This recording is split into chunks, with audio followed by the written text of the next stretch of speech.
In this video, I will show you how to quickly fix lag and boost your frame rate while playing One State RP. This mobile game is incredibly fun, but high graphics can cause annoying stuttering during intense moments. To begin the optimization process, open your game settings and look for the Display tab. Start by lowering the overall graphics quality to medium or low, since this reduces the load on your phone processor. You should also turn down the card draw distance because rendering vehicles from far away eats up a lot of memory. Another huge tip is to disable high-quality shadows and motion blur because these effects often cause major frame drops. If you are still experiencing stuttering after these changes, make sure to close all background apps on your phone to free up system resources.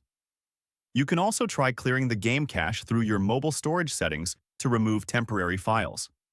These simple steps will ensure a much smoother experience during your roleplay adventures.